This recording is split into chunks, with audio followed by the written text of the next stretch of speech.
The Muslim Civil War. A long history and a long bubbling talk about a lot of stuff. Do not expect any crash course or not something like that. I'm no expert and I'm not good at English. Sorry.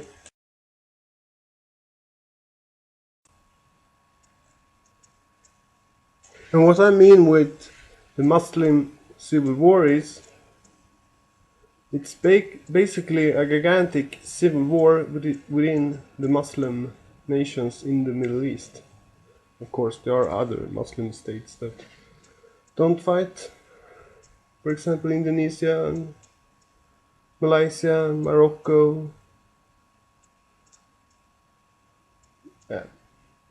Basically, it is Syria, as you all know.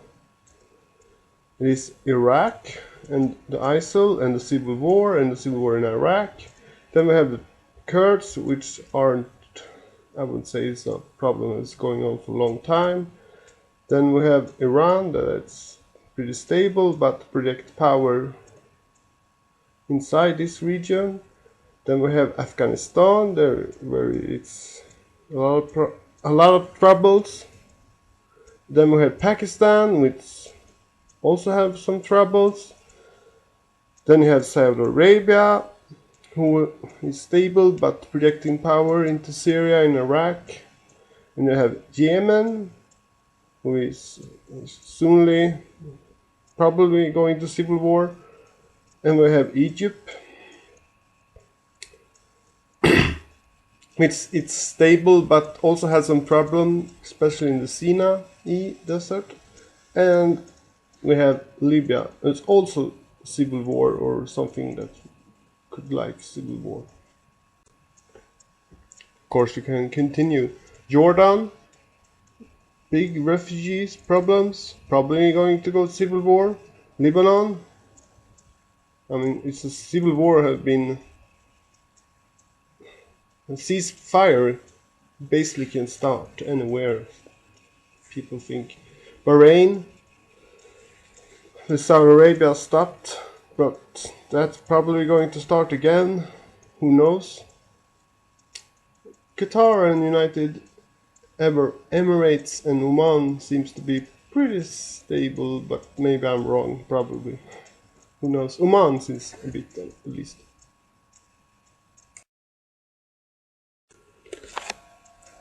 What we can say is, by looking at the map, that it's a region that is stable or somewhat stable, with states that are either protected by United States in the Gulf, or Iran, Saudi Arabia and Egypt, which are regional powers. And of course then we have Turkey, which we can say is also a part of the Middle East. At least it's part of the fighting going on. It's a strong state, probably the strongest of the four. Fifth, of course, we have Israel, who is definitely a part of the Middle East. And I would say maybe it's certainly stable, although some Israel. It's believed to be under threat. Maybe it is, maybe not. Maybe it is under threat, of course, but maybe not to the degree that Israel pretend to be under threat. We can call this region outside of the United States protected state, whatever you want to call them. How protected are they? I don't know, but they certainly are somewhat protected. They probably Oman seems to have been quite neutral and kept its stability to that, and maybe other nations also have been good. Them a lot of oil, so of course they can keep the population happy. But outside that region, we can say we have a core region of Egypt, Saudi Arabia, Iran, Turkey, and Israel. And this nation seems to be, I don't know how much Israel is doing it, not Egypt also I don't. Maybe Egypt is probably too weak to really do too much damage. So Libya, it have a big interest in Libya. It seems. This is the outside region. That's the place where a lot of the violence, or could be violence, or is violence, is. In this core nation, some more than others, are projecting their powers to influence and to take control over these nations. And of course, Russia, United States, Europe, China, maybe some other nation, India, is also have a play a role in this area.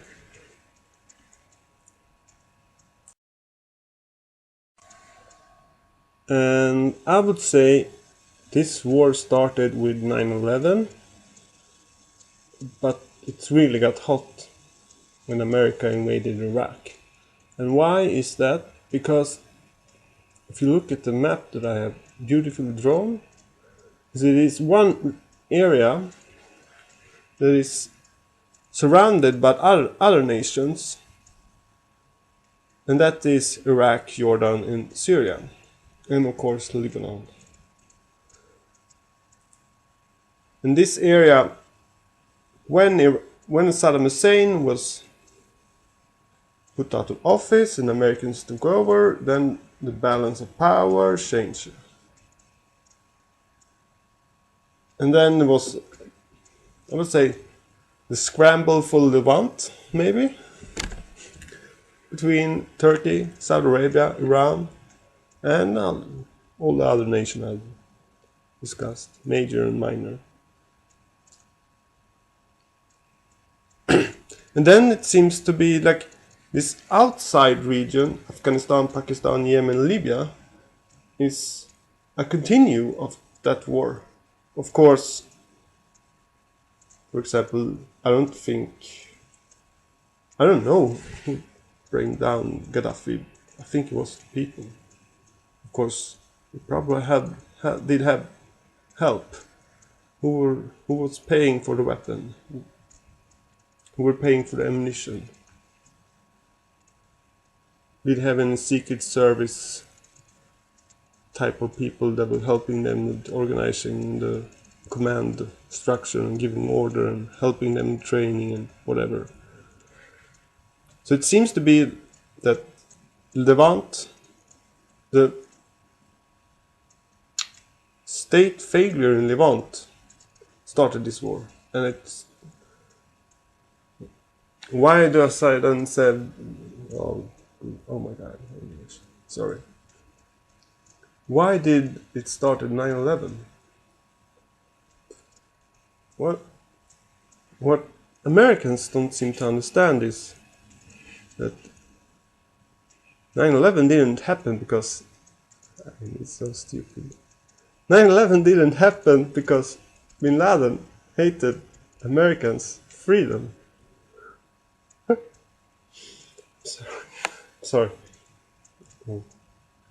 It happened because he wanted to have points, basically, and we get extra much points for killing Americans in the Middle East. So he wanted support to his movement, and you get support, at least terrorist organization,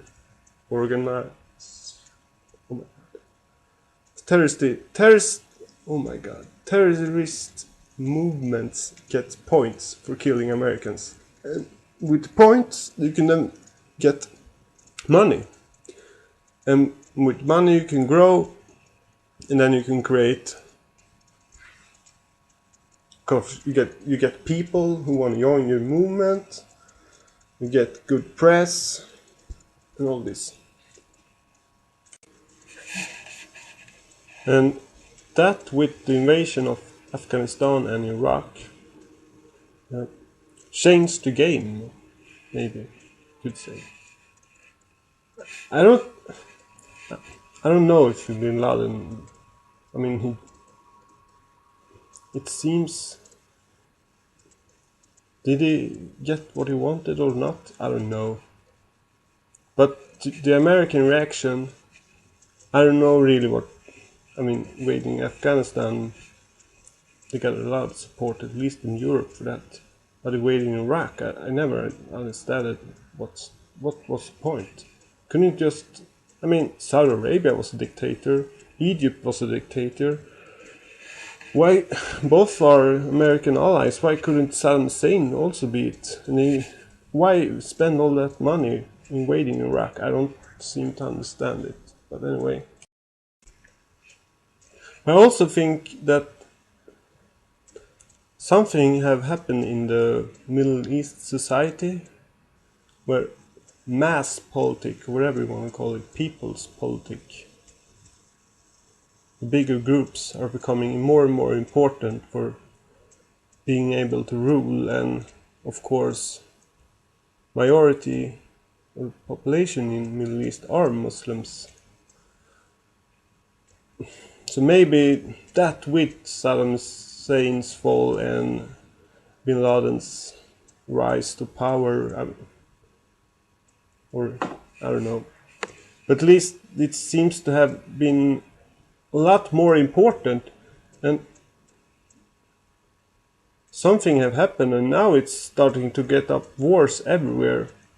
And maybe, of course, this region haven't been stable, but it seems to be going wrong way. If the Arabs don't, and the Persians and the Pakistanis and Egypts are Arabs, but Libyans maybe aren't. Anyway, I mean, Africa has some really big growth now, and if this region doesn't start to make peace with its neighbor, it's going to get the poorest place on earth. Of course, the oil is always there. It's almost a curse, I guess. But anyway, I said that this wasn't going to be any crash course. Now I'm going to just speak.